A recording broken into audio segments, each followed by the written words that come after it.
Welcome back to Behind the HR Cubicle. I'm Heena Rai.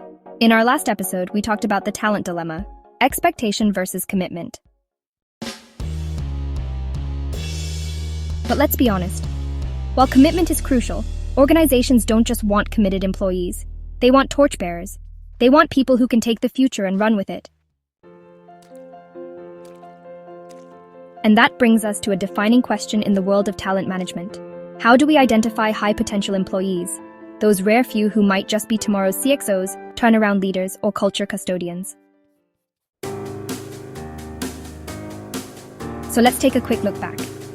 The origins of high potential, or HiPo identification, actually trace all the way back to the 1940s and 50s. After World War II, with multinational corporations expanding at a really fast pace, business leaders actually drew inspiration from the military's officer selection systems. The war had taught everyone one really big lesson. You don't wait for a crisis to find leaders. You grow them early, and you do it intentionally. This whole mindset, led GE to pioneer its Session C process in the 1950s, first under the legendary CEO Reginald Jones, and later, Jack Welch. These closed-door talent reviews were used to map out potential successors at every single level. GE's practice, became the gold standard and eventually inspired frameworks like the 9-box grid and succession pipelines that we use today. Why did HiPo become so critical? Well, according to a McKinsey report from 2023, only 1 in 7 high performers are truly high potentials. And yet, replacing a failed senior leader can cost the organization anywhere from 3 to 5 times their salary in productivity loss, a dip in morale, and, of course, missed targets. So the focus shifted from performance alone to potential plus readiness. Because in a world of volatility, the winners are not just those who deliver today, but those who can adapt, influence, and build tomorrow. Let's now move beyond the textbook 9-box and into what real organizations are doing.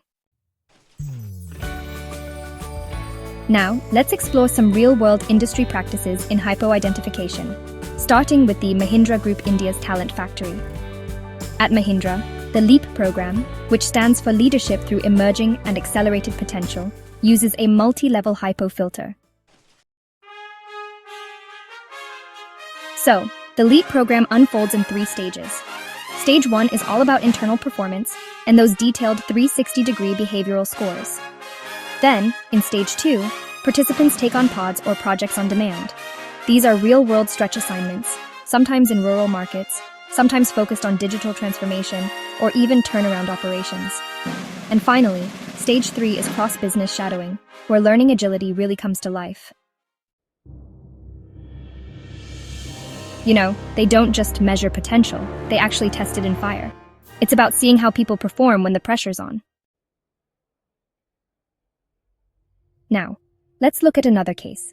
Biocon Biologics, where scientific precision meets high-potential talent.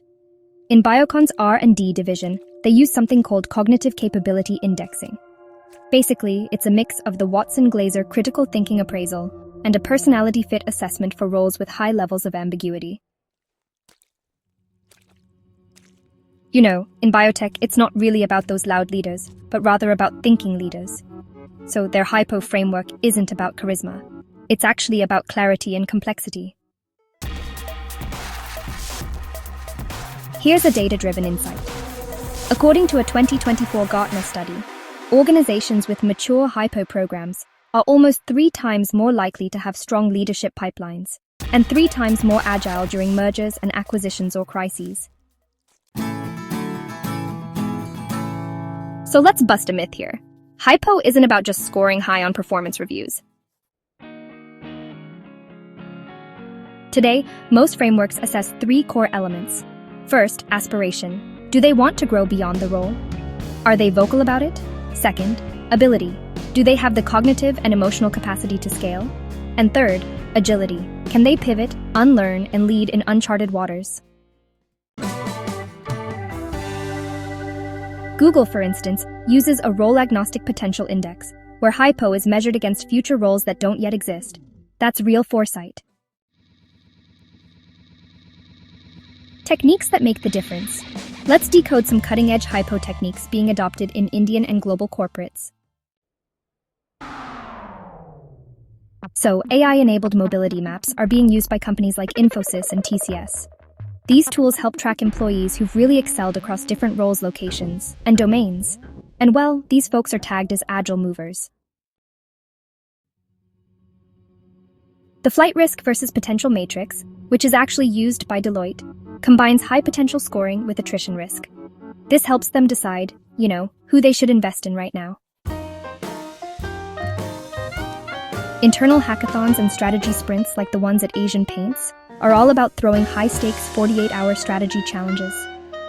The goal here is to spot problem solvers who also show real leadership traits. At Marico, peers actually get to vote for colleagues they'd be willing to follow in a crisis. Sometimes, influence really does trump hierarchy. And now just a quick word of caution.